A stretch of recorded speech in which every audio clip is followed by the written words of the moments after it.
They've caused scandals, criticised scripts, fought with producers, and then had the audacity to file lawsuits after they were fired. But which actor was kicked out from a TV show for bad behaviour, and not for the first time? Who only found out they were fired by watching the news?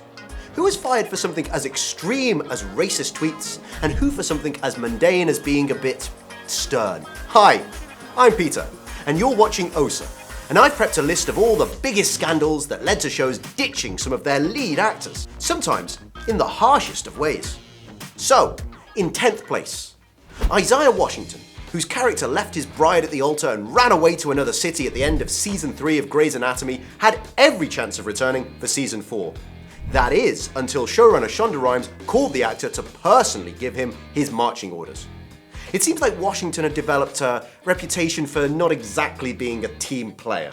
Isaiah was in constant conflict with his co-stars and even offended some of them pretty deeply. The last straw that broke the camel's back was an ugly on-set row with Patrick Dempsey, which involved Washington outing T.R. Knight through the use of a homophobic slur and ultimately forcing him out of the closet to the press.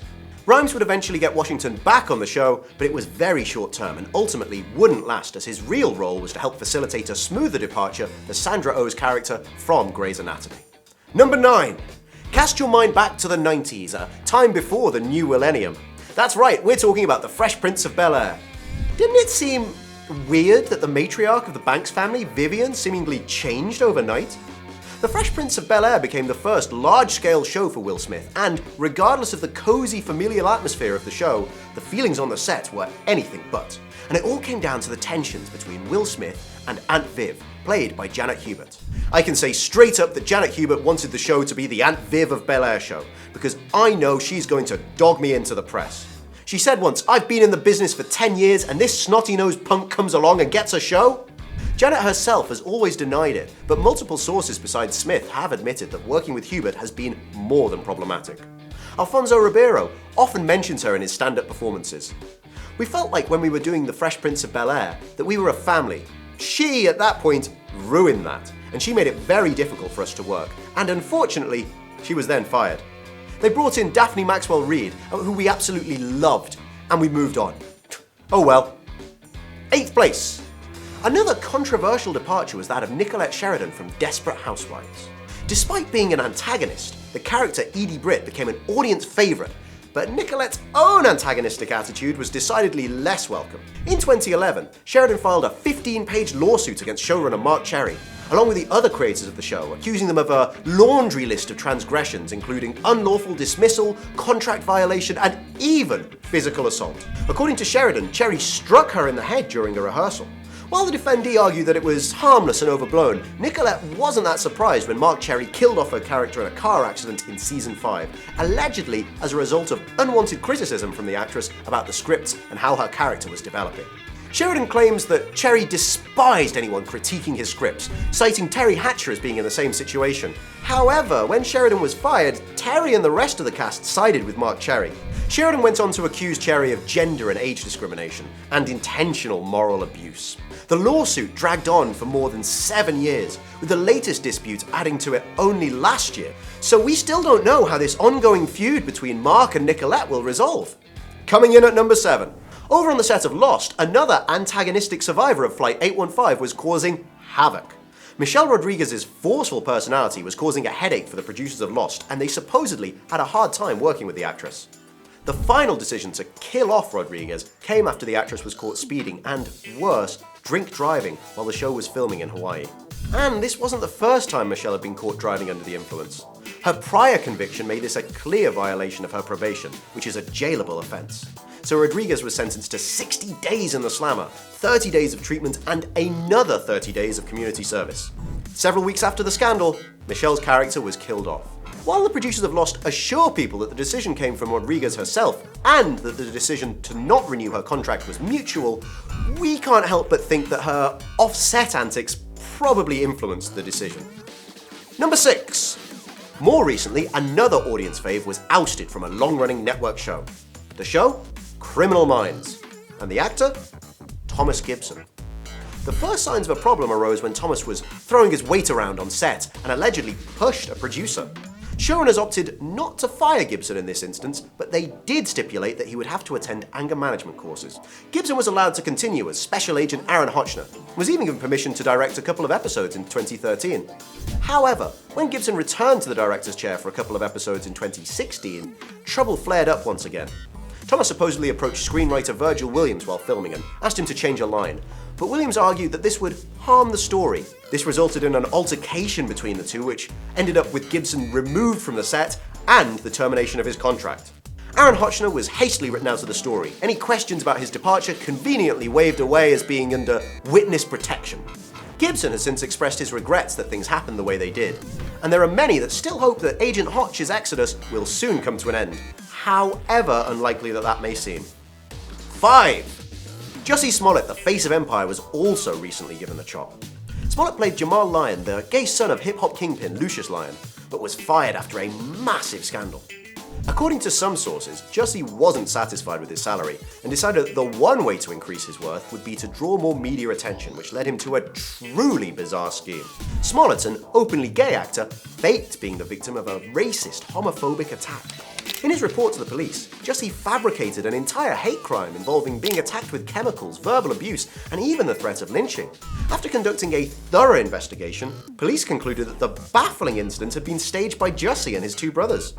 Any chance of a return to the show was quashed in June when showrunner Lee Daniels retweeted an article from Variety that falsely claimed the writers of Empire were prepping for Jussie Smollett's return in season 6. Daniels rebutted the claim sharply, saying, "This is not factual. Jussie will not be returning to Empire." For many viewers hoping to see Jussie return, this was the first time they'd gotten a definitive answer about the fate of one of their favourite Empire characters. 4. Way back in 1998, fans of Beverly Hills 90210 were baffled by the choice of casting for the new show Charmed. The confusion? Aaron Spelling, creator of 90210, would be working with Shannon Doherty, a former star of the show who was fired after 4 seasons for frequently fighting, often physically, with members of the cast and crew. Spelling wasn't entirely put off by this behaviour though, telling People magazine that Shannon is a very honest person who wears her emotions on her sleeve. If you ask her a direct question, she'll give you a direct answer. Besides hoping to capitalise on her popularity from Beverly Hills 90210 and give the show an initial boost, Charmed creator Connie M. Burge told In Touch that Spelling was personally very much in favour of casting Doherty on the show, going so far as to say that Aaron was extremely supportive of the idea of casting Shannon Doherty as Prue. Additionally, Doherty was close friends with her potential witchy sister, Holly Marie Coombs, which meant that they had great chemistry. The show's writers say that they included Alyssa Milano in order to add a bit of sexy spice to the trio, resulting in an incredible team. The plan was obviously to see the intrepid triumvirate return to our screens for supernatural adventures week after week, much to the audience's enjoyment. But then, Prue suddenly died. Fans were shocked, and back then it was a lot harder to find out what was going on online. So, why did the writer decide to kill off such a popular character? Well, the official story is fairly boilerplate. Shannon wanted to quit, claiming that she had outgrown her role, she was bored of playing the same character, she didn't like that more attention was dedicated to the sisters' love interests instead of the relationship between each other. However, behind the scenes, Shannon reportedly found it hard to deal with Alyssa Milano's growing popularity, and the two would argue on set constantly. The actresses even stopped talking to each other unless strictly necessary, not even going so far as to say hello.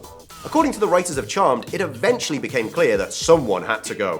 Whether Shannon jumped or was pushed is still up for debate, but despite directing the final episode of season 3 herself, Doherty probably felt it was easier just not to argue when the writers killed off Prue. We're down to the last 3, so who's on third? The eponymous star of Roseanne Barr, has been the subject of her fair share of grand Hollywood scandals.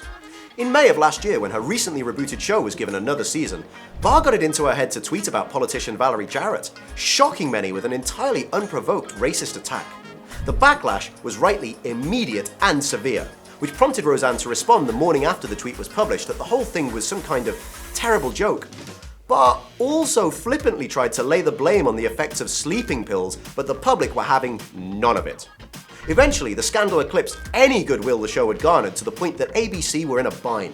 The clear solution was to cancel the show, but no one wanted to punish the cast and crew for Roseanne's indiscretions. In the end, the producers rid themselves of Roseanne and kept the cast and crew by creating a spin-off called The Connors. And the character of Roseanne? We find out from the first episode of the new show that Roseanne died from an overdose of pills. A harsh way to write her out of what was ultimately her own show, or the right response to a difficult situation? Let us know in the comments. Number 2. One of the most well-known and well-reported firing scandals on our list was the case of Kevin Spacey. For many years, Spacey was seen not just as one of the most charismatic and bankable actors, but also as a talented titan of the stage. But what happened ultimately made us see this Hollywood legend in an entirely different light. Kevin was accused of sexually harassing young colleagues on set, including an underage boy acting as a producer's assistant. There were other allegations against Spacey for assault and harassment in his acting workshops and stage productions. If you didn't already know, you can certainly guess the kind of response these discoveries provoked, with Spacey's attachment to various film and TV projects becoming toxic overnight. Movies waiting to be released had to be refilmed, TV shows rewritten, and scenes with the actor scrubbed or digitally altered.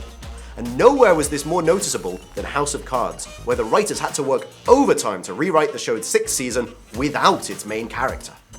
And finally, in first or last place, depending on how you look at it, we have the firing of Charlie Sheen from the show 2.5 Men. What's weird about this one is that it appears that Charlie himself only found out at the same time as everyone else outside of the show when it was reported on the news. Charlie's antics ended up in the media time and time again, with allegations of drug abuse and nudity attracting unwanted attention to the show. Sheen certainly didn't help matters by holding bizarre, combative interviews where he claimed that 2.5 Men network CBS trying to get him to enter rehab was an attempt to destroy his family and that they should apologize while licking my feet. Parent company Warner Brothers Studios didn't see the funny side of Sheen's very public meltdown, with a spokesman eventually announcing, "After careful consideration, Warner Brothers Television has terminated Charlie Sheen's services on 2.5 Men, effective immediately."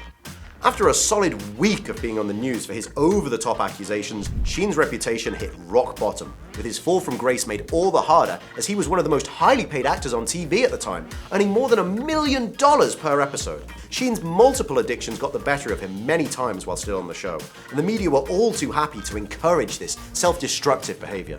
Sheen insulted showrunner Chuck Lorre in numerous interviews, and 2.5 Men had to cancel filming on at least one occasion because Charlie ended up in hospital.